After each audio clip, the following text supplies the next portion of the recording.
L'Inde vient d'ouvrir le tunnel routier le plus large du monde. L'Inde vient de percer une montagne, et ce qui est sorti de l'autre côté a battu un record mondial. Et pas n'importe quelle montagne, la chaîne des Sahyadris, un mur de roches escarpées et brumeux qui a bloqué pendant de nombreuses années l'un des corridors commerciaux les plus fréquentés au monde. Et d'un côté, Mumbai, la capitale financière de l'Inde. De l'autre côté, Pune, un pôle technologique en plein essor qui, avec Mumbai, forme l'un des plus grands moteurs économiques d'Asie du Sud. Et pendant des années, la seule route qui les reliait était un véritable cauchemar. Laissez-moi vous dresser le tableau. Imaginez que vous conduisez de Mumbai à Pune. La distance entre ces deux villes est d'environ 150 km, ce n'est pas loin. Pendant la première moitié du trajet, tout se passe bien. L'autoroute Mumbai-Pune est moderne, bien entretenue et rapide. Vous avancez bien, puis vous y arrivez. La section des Ghats. Près des villes perchées de Kandala et Lonavala, l'autoroute prend pratiquement fin. La route se rétrécit. 4 voies deviennent 2. La pente devient plus raide. Des virages aveugles surgissent à chaque tournant. Soudain, vous n'êtes plus sur une autoroute. Vous êtes sur une route de montagne qui semble avoir été construite à une autre époque, car à bien des égards, c'est le cas. Ce tronçon, long de seulement quelques kilomètres, était l'une des sections de route les plus dangereuses d'Inde.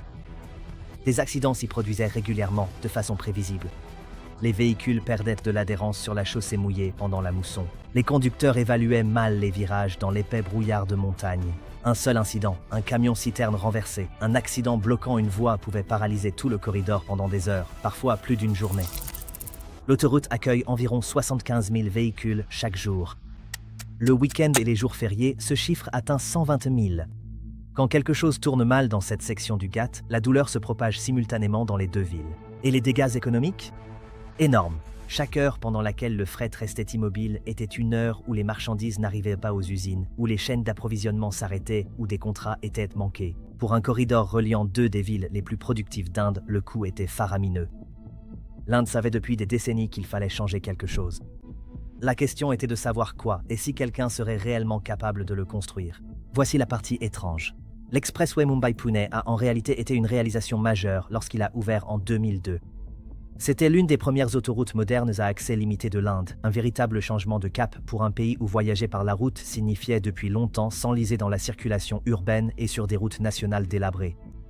Mais même au moment où l'on célébrait cette réussite, les ingénieurs savaient que le tracé comportait une faille structurelle. Là où la route devait traverser les montagnes Sahyadri, il n'y avait tout simplement pas de bonne solution en surface. Le terrain était trop escarpé, trop instable et trop fragile sur le plan écologique pour simplement élargir la route. Ainsi, l'autoroute a été inaugurée, mais cette section est restée irrésolue, une autoroute moderne avec un maillon faible intégré dès le premier jour.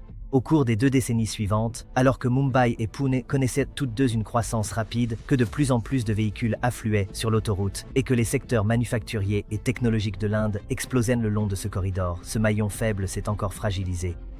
Lorsque les planificateurs se sont enfin sérieusement penchés sur la question, il ne s'agissait plus seulement de réparer une route, mais bien de tenter de sauver une véritable artère économique qui était lentement en train d'être asphyxiée. La solution qu'ils ont trouvée ne consistait pas à contourner les montagnes, ni à chercher un itinéraire alternatif plus long. Il s'agissait de passer directement à travers elles. Le projet a tiré son nom précisément de ce qu'il était. The Missing Link, le maillon manquant, cette infrastructure qui aurait dû exister dès le départ mais qui n'existait pas. Le plan, construire une série de tunnels à double tube directement à travers la chaîne de montagnes des Sahyadris, contourner complètement la section du Ghat, raccourcir le trajet d'environ 6 km, faire gagner aux conducteurs 25 à 30 minutes à chaque voyage, éliminer la route de montagne étroite et sujette aux accidents qui avaient causé tant de morts et de perturbations économiques. Sur une carte, cela semble presque simple. 2 villes, une chaîne de montagnes, une ligne droite en dessous.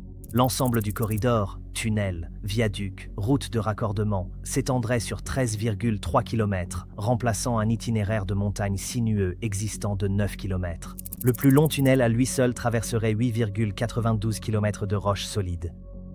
En pratique, il s'agissait de l'un des projets d'infrastructure les plus exigeants techniquement jamais entrepris par l'Inde. Les montagnes des Sahyadris ne sont pas tendres avec les ingénieurs. La géologie ici est composée de couches de roches basaltiques, dures par endroits, fracturées et imprévisibles à d'autres.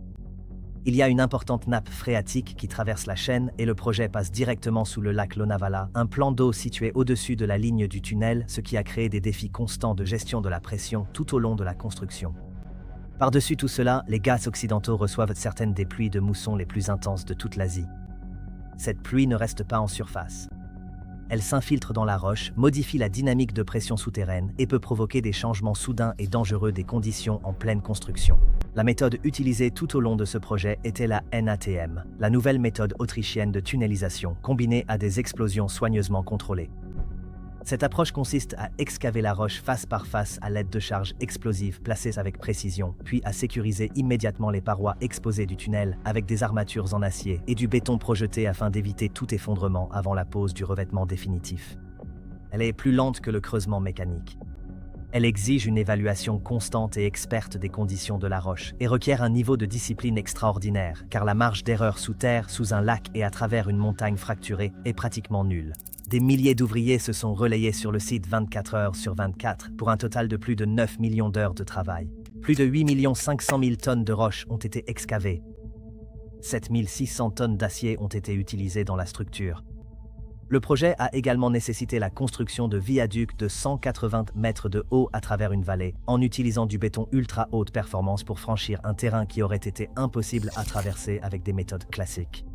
Et tout au long de ce processus, les ingénieurs construisaient selon des spécifications inédites pour un tunnel, car les galeries qu'ils creusaient n'étaient pas de simples passages étroits. Il s'agissait d'immenses chambres souterraines de plus de 22 mètres de large.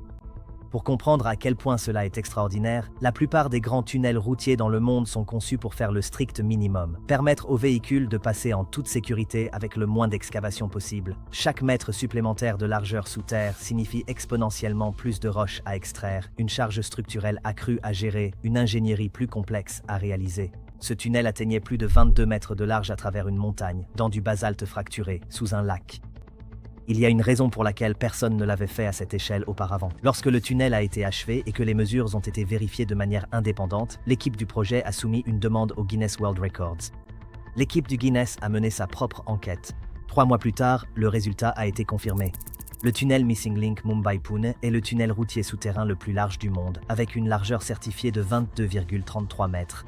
Le record a été remis au ministre en chef du Maharashtra, Devendra Fadnavis, lors de l'inauguration le 1er mai 2026, jour du Maharashtra, devant l'entrée du tunnel qui avait nécessité 7 ans et des milliards de roupies pour être achevé. Dans un monde où la Chine construit des îles artificielles, où l'Arabie Saoudite érige une mégapole en ligne droite dans le désert, où les États-Unis investissent des centaines de milliards dans la rénovation des infrastructures, l'Inde a discrètement réalisé quelque chose qu'aucun d'eux ne possède. Un record du monde Guinness qui n'appartient qu'à ce tunnel. Et cette reconnaissance compte au-delà du simple trophée. C'est une confirmation extérieure émanant d'un organisme mondial indépendant que ce qu'a réalisé l'Inde ici est, selon toutes les normes internationales, véritablement sans précédent. Le Missing Link a ouvert ses portes le 1er mai 2026 et l'impact immédiat a été visible. Les véhicules légers et les bus de passagers, première catégorie autorisée à emprunter le tunnel, ont commencé à y circuler. Le trajet qui obligeait autrefois à ramper dans la section du Ghat se fait désormais en quelques minutes sous terre, à des vitesses allant jusqu'à 100 km/h, dans un tunnel entièrement éclairé, ventilé et surveillé par vidéosurveillance. Mais voici une nuance importante que les gros titres ont passé sous silence. Les poids lourds ne circulent pas encore dans ce tunnel. Les directives de sécurité indiennes interdisent de façon permanente l'accès des véhicules transportant des marchandises dangereuses au tunnel. Et de façon plus générale, les poids lourds sont interdits d'accès au nouveau tunnel, au moins jusqu'à la fin octobre 2026, pendant que les autorités surveillent le flux de circulation et les systèmes de sécurité durant les premiers mois d'exploitation. C'est important car le transport de marchandises était l'un des principaux arguments en faveur de la construction du tunnel à l'origine. La véritable libération économique pour les chaînes d'approvisionnement, l'industrie manufacturière et le transport de marchandises entre deux des villes les plus productives de l'Inde ne sera complète que lorsque les poids lourds seront autorisés à y entrer. Ce qui a déjà changé est bien réel, cependant. Le goulot d'étranglement du Ghat, qui pouvait paralyser le corridor pendant toute une journée, n'a plus ce pouvoir désormais. Le point de défaillance unique, cette route de montagne étroite, a été contournée. Et avec le temps, à mesure que le tunnel sera entièrement ouvert à tous les types de véhicules, le gain de temps de 25 à 30 minutes par trajet, multiplié par 75 000 véhicules par jour, se traduira par un impact économique que les économistes commencent à peine à modéliser. C'est ici que cette histoire dépasse le cadre d'un simple tunnel. L'Inde est en plein milieu de l'expansion des infrastructures la plus ambitieuse de son histoire. La construction d'autoroutes se fait à un rythme qui rivalise avec les phases d'expansion les plus agressives de la Chine dans les années 2000. De nouveaux tunnels sont creusés à travers l'Himalaya pour relier des régions qui étaient coupées du monde pendant des mois chaque hiver. Des réseaux de métro sont construits dans des villes qui n'avaient aucun transport en commun rapide il y a 5 ans. Les ports, les aéroports et les corridors de fret sont modernisés simultanément à travers un pays de 1,4 milliard d'habitants. Le Missing Link s'inscrit dans cette dynamique nationale, mais il se distingue aussi. Parce qu'il ne s'agit pas ici de l'Inde qui rattrape les standards mondiaux. C'est l'Inde qui établit un record que personne d'autre au monde ne détient, démontrant une expertise en creusement de tunnels et en construction souterraine qui place les ingénieurs indiens dans une catégorie qu'ils n'avaient jamais occupée auparavant. Pendant des décennies, les infrastructures de l'Inde étaient souvent la risée des discussions économiques. Un grand potentiel, des routes déplorables, des ingénieurs brillants, des autoroutes en ruine. Le Missing Link achevé, certifié par le Guinness, pleinement opérationnel, est un élément qui appartient à une toute autre discussion. Mais une histoire d'une telle ampleur a toujours plus d'un angle. Le Missing Link a pris beaucoup plus de temps que prévu. Initialement prévu pour mars 2024, le projet a manqué 4 échéances avant d'ouvrir en mai 2026, avec 2 ans de retard. Le coût final s'est élevé à environ 6 700 crores de roupies, un chiffre qui sera examiné de près alors que l'Inde prend en charge l'intégralité de la facture. Les Ghats occidentaux que traverse ce tunnel ne sont pas qu'un simple décor pittoresque. C'est l'un des 8 hotspots de biodiversité reconnus dans le monde. Un site du patrimoine mondial de l'UNESCO abritant des milliers d'espèces végétales et animales que l'on ne trouve nulle part ailleurs sur Terre. Le creusement d'un tunnel à cette échelle à travers ce paysage a suscité de vives inquiétudes de la part des groupes environnementaux tout au long des travaux, et la surveillance écologique à long terme de la zone du projet reste un sujet de discussion permanent. Et puis, il y a les communautés.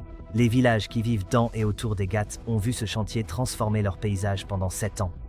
Les grands projets d'infrastructure promettent presque toujours des retombées économiques importantes. La façon dont ces bénéfices sont réellement répartis par rapport à la concentration des perturbations dues aux travaux est une question à laquelle les habitants locaux sont mieux placés pour répondre que les communiqués de presse du gouvernement. Cette tension est réelle et elle n'est pas propre à l'Inde. Elle est au cœur de chaque méga-projet partout dans le monde. La question n'est jamais simplement « pouvons-nous le construire ?» La question la plus profonde est toujours « à qui la construction profite-t-elle réellement et quel en a été le coût pour les servir ?» Ce qui est certain, c'est ceci. Le tunnel est construit. Il fonctionne. Il détient un record du monde. Et le débat sur ce qu'il a réellement coûté, dans tous les sens du terme, est loin d'être terminé. L'Inde a construit le tunnel routier souterrain le plus large du monde à travers une chaîne de montagnes classée au patrimoine mondial de l'UNESCO, sous un lac, en mobilisant 9 millions d'heures de travail humain, et Guinness l'a officialisé. Mais voici la question qui empêche les ingénieurs et les planificateurs de dormir la nuit. Le corridor Mumbai-Pune supporte l'un des trafics les plus denses d'Asie, et ce trafic ne cesse de croître. L'ouverture complète du tunnel au transport de marchandises lourdes n'aura lieu que dans quelques mois. Les effets économiques en cascade de ce projet sont encore en train de se déployer. Et l'ambition de l'Inde en matière d'infrastructure ne s'arrête pas là. La prochaine phase de projet en cours de planification le long de ce corridor et à travers le pays fera paraître ce tunnel record comme le premier coup d'une partie bien plus vaste. Cette histoire, la vision complète de ce qui va suivre, nous allons vous la raconter. Si c'est ce genre de plongée approfondie dans les histoires que vous venez chercher ici, la vraie économie, l'ingénierie, la géopolitique derrière les plus grands projets du monde, alors pensez à soutenir directement cette chaîne. Chaque contribution nous aide à aller plus loin, à approfondir nos recherches et à vous apporter des histoires que la plupart des chaînes n'osent pas aborder. Le lien pour soutenir la chaîne se trouve dans la description ci-dessous et dans le commentaire épinglé. Même un petit don permet à ce travail de continuer. Et si vous n'êtes pas en mesure de contribuer pour l'instant, partagez cette vidéo avec quelqu'un qui pourrait la trouver intéressante à exactement le même effet. Merci de nous avoir regardés. On se retrouve à la prochaine vidéo.